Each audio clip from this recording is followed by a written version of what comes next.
सन बर मांगा। जन्म जन्म शिव पद अनुरागा। जन्म जन्म शिव पद अनुरागा। जन्म जन्म शिव पद अनुरागा। जन्म जन्म शिव पद अनुरागा। सती मरत हरि शन बर मांगा। सती मरत हरि सन बर मांगा। जन्म जन्म शिव पद अनुरागा। जन्म जन्म शिव पद अनुरागा।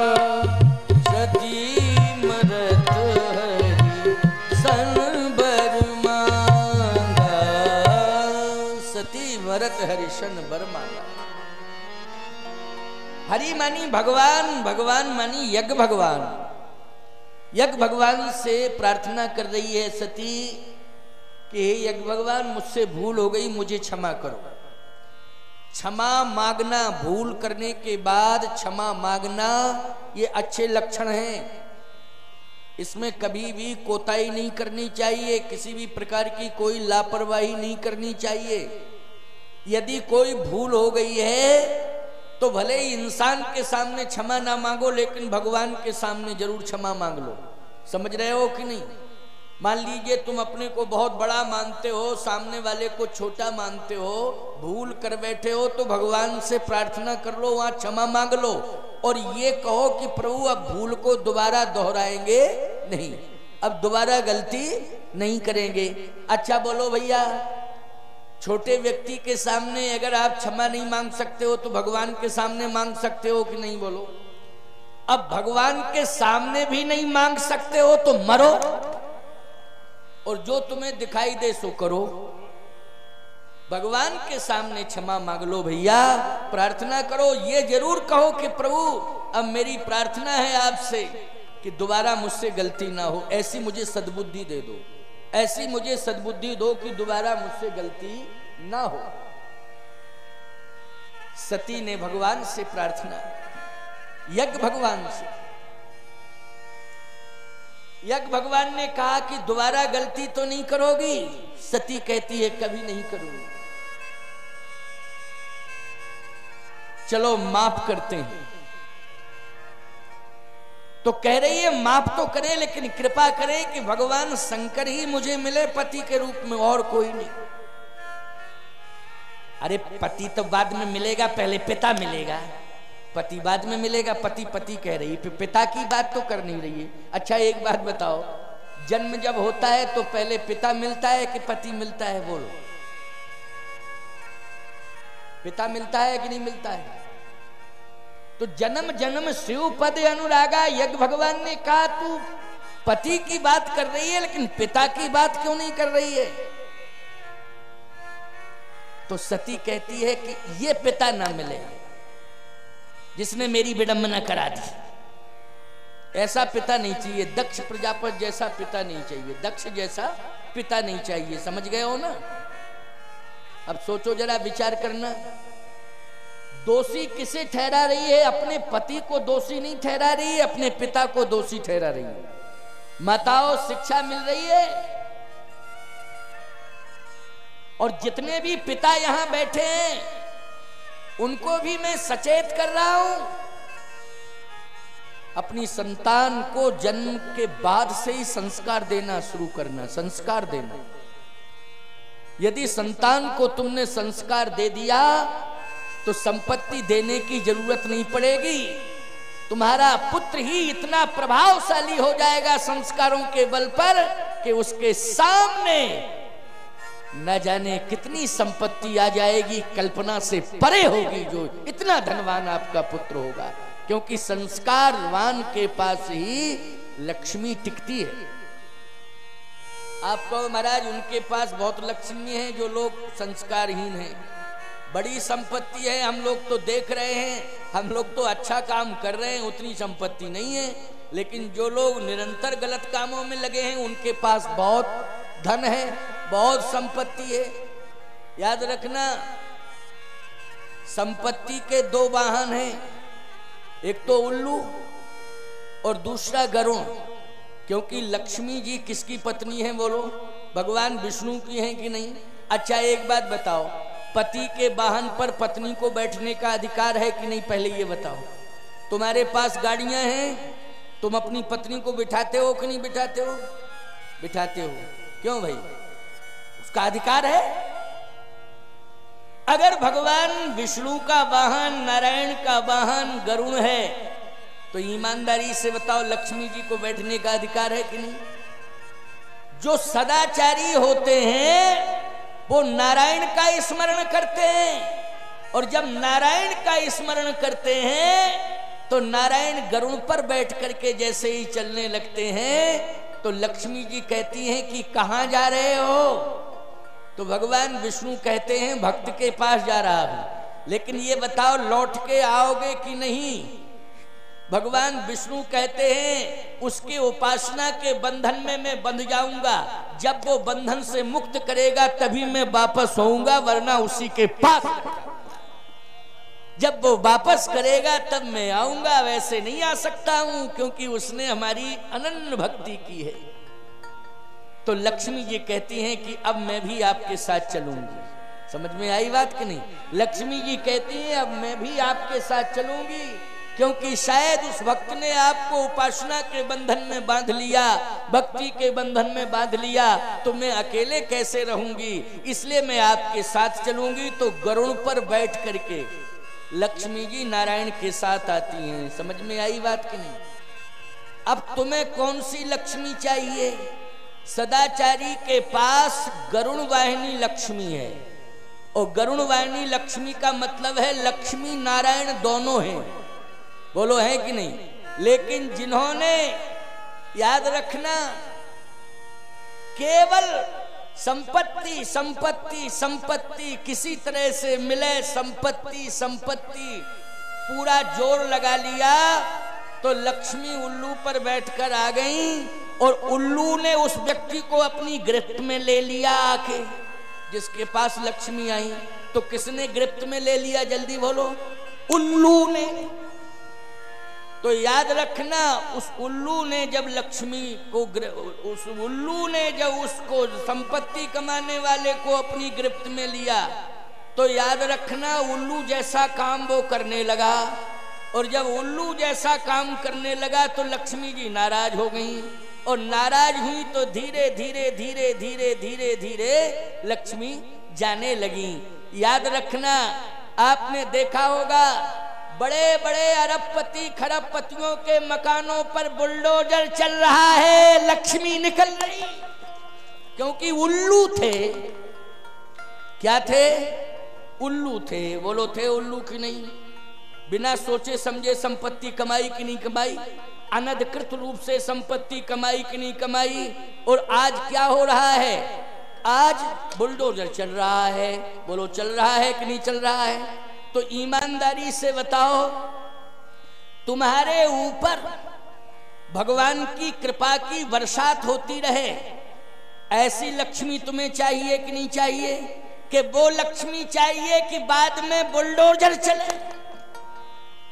ऐसी लक्ष्मी नहीं चाहिए कि बाद में बुलडोजर चल जाए। लक्ष्मी जी तो चली जाएंगी, लेकिन बुलडोजर सफाया कर देगा। बोलो भाई। इसलिए मैं कहना चाहता हूं, सदाचारी बनो। आचारहीनम न पुनंति वेदः। आचारहीन मनुष्य को वेद स्वीकार नहीं करता है, वेद मानी भगवान स्वीकार नहीं करता है। याद रखना, आचरणवान बनो। आज ऐसे पिता का त्याग कर रही है सती जिसने संस्कार नहीं दिया। उसका नाम है दक्ष।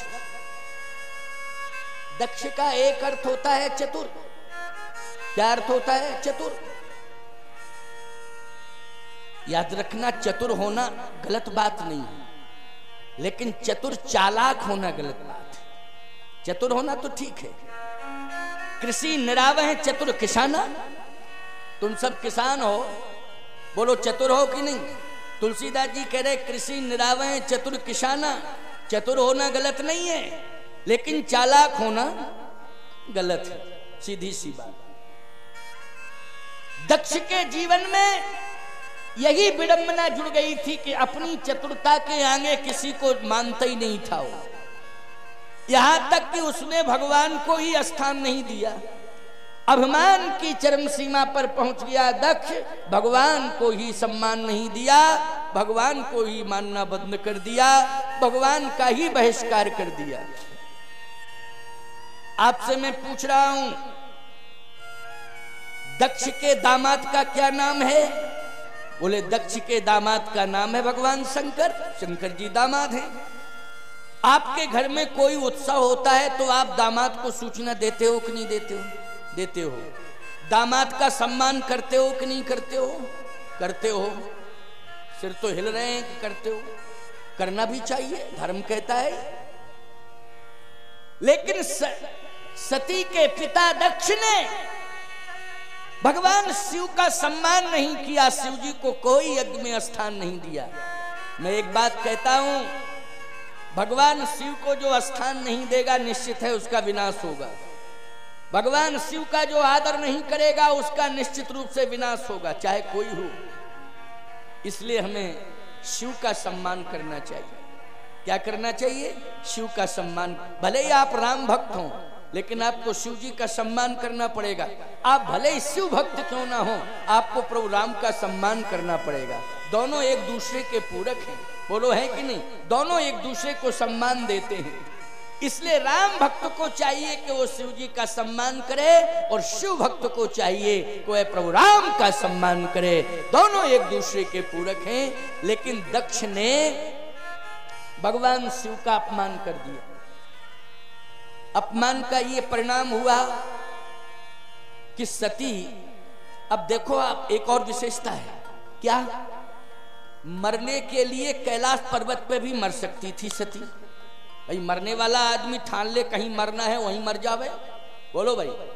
लेकिन कैलाश पर्वत पर यदि सती का प्राण चला जाता, यदि वहां प्राण त्यागती सती, तो बोलो कलंक किसको लगता? जल्दी बोलो, शिव जी को लगता। लगता है शिव जी को कलंक कि नहीं? कंफर्म है कि लगता ही?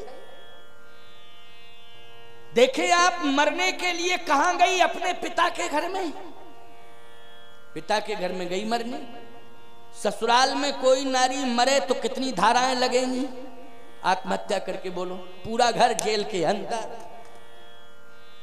बड़ी विडंबना। अच्छा वो मायके में मरे पिता के घर में तो कोई धारा नहीं बनती। क्यों भाई बनती है? जरा बता दो। बने तो बताओ। ससुराल वाले ये नहीं कह सकते कि तुमने मार दिया, अदालत स्वीकार नहीं करेगी। फालतू की बात करते हो, दिमाग खराब है। माँ बाप के कैसे मारेंगे? कोई अदालत स्वीकार नहीं करेगी। लेकिन अपने आप ही क्यों ना मरे ससुराल में, लेकिन हर अदालत कहती है कि निश्चित रूप से तुमने गड़बड़ किया है। ये कानून, इसकी बड़ी बड़ी जंजीरें हैं प्यारे, जो हमको जकड़े हुए हैं। हम किम कर्तव्य विमूढ़ हो जाते हैं प्यारे, कानून की जंजीरें हमको जकड़ लेती हैं। लेकिन मैं एक बात कहता हूं, अगर संतान को संस्कार हमने दे दिया तो ये कानून की जंजीरें हमसे कोसों दूर रहेंगी। बोलो रहेंगी कि नहीं रहेंगी? कोसों दूर रहेंगी अगर हमने अपनी संतान को संस्कार दे दिया। इसलिए आज हमें संस्कार देने की जरूरत है। एक बार हम अपनी संतान को भले ही घर द्वार बना के ना दे पावे, अपनी संतान को हम रोजगार व्यापार ना दे पावे, लेकिन अपनी संतान को हम संस्कार अवश्य दे दें। संस्कार यदि हमने दे दिया तो संतान के पास सब कुछ आ जाएगा, कुछ देने की जरूरत नहीं पड़ेगी, सब कुछ आ जाएगा। लेकिन संस्कार देना है। आज सती कह रही है कि ऐसा पिता नहीं चाहिए यज्ञ भगवान जिसने मुझे संस्कार नहीं दिया। अगर संस्कार दिया होता तो कथा सुनने की भी जरूरत नहीं पड़ती, हम भगवान को भगवान मानते। बोलो भाई मानते कि नहीं मानते? लेकिन कथा सुनने के लिए भी गई, फिर भी हमने कथा नहीं सुनी। हमारा पति समझाता रहा मुझे लेकिन मैंने पति की भी बात नहीं सुनी। इसका मतलब है कि पिता ने संस्कार नहीं दिया। आज विडंबना है, मैं मर रही हूं लेकिन आपसे प्रार्थना कर रही हूं कि मुझे ऐसा पिता नहीं चाहिए जो संस्कार न दे। दक्ष जैसा पिता नहीं चाहिए। कैसा पिता चाहिए? अच्छा, उसके लक्षण बताओ। तो सती कहती है जिसका शीतल स्वभाव हो। देखो, जो पिता बन जाए उसमें गंभीरता आ जानी चाहिए। बोलो, आ जानी चाहिए कि नहीं? जब संतान पैदा हो जाए तो गंभीरत्व तो आना चाहिए कि नहीं? गंभीर हो जाना चाहिए उसे। सती ने कहा ऐसा पिता चाहिए कि जो गंभीर हो, शीतल स्वभाव वाला हो। अच्छा, और अचल प्रतिष्ठित हो, जिसकी समाज में प्रतिष्ठा हो। सावधान, राजा बनने से कोई प्रतिष्ठित नहीं हो जाता है। जिनमें गंभीरता होती है वो सम्मान को प्राप्त करते हैं। इसलिए मैं कहता हूं कि सबसे बड़ी संपत्ति है क्या? विनम्रता, गंभीरता। ये सबसे बड़ी संपत्ति, विनम्रता और गंभीरता।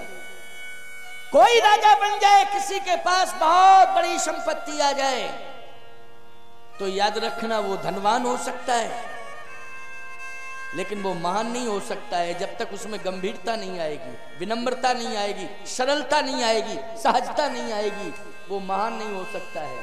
हृदय से सम्मान प्राप्त नहीं कर सकता है। बाही ढंग से सम्मान मिल जाए ये अलग बात है, लेकिन हृदय से सम्मान मिल जाए ये अलग बात है। भगवान ने कहा, यज्ञ भगवान ने की, मैं समझ चुका हूं। ऐसे सम्माननीय, अचल प्रतिष्ठित, शीतल स्वभाव वाले यदि हैं कोई संसार में तो वो कौन है? हिमांचल जी हैं। कौन है? हिमांचल जी हैं। ऐसा ही पिता मुझे चाहिए। यज्ञ भगवान ने कहा एव मस्तो, ऐसा ही पिता तुम्हें मिलेगा। अब जो पिता बैठे हैं उनको समझना है कि हिमांचल जैसे लक्षण होना चाहिए। हिमालय अचल प्रतिष्ठित है, सम्मान सबसे ज्यादा पर्वतों में होता है, तो किसका होता है? बोलो, हिमालय का होता है। क्यों होता है? उनसे ज्यादा गंभीर कोई नहीं है, बहुत गंभीर है। उनसे ज्यादा शीतलता देने वाला कोई नहीं है प्यारे। और मैं एक बात कहता हूं, जितने बड़े बड़े ऋषि मुनि महात्मा योगेंद्र मुनेन्द्र हंस परमहंस हैं, वो तपस्या हिमालय पर ही कर रहे हैं। बोलो, पर्वतों में किसको चुना है? बोलो, तप के लिए हिमालय को चुना। चुना कि नहीं चुना? जल्दी बोलो।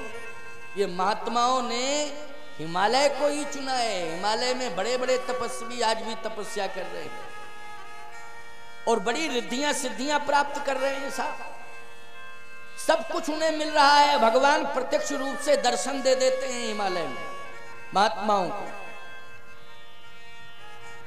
प्यारे, संतों ने जिसको सम्मान दिया हो, संतों ने जिसको अपना आधार माना हो, उन हिमांचल के बारे में कितना ही कहा जाए उतना कम ही होगा। बोलो, होगा कि नहीं? कम ही होगा। ऐसे महाराज हिमांचल जी,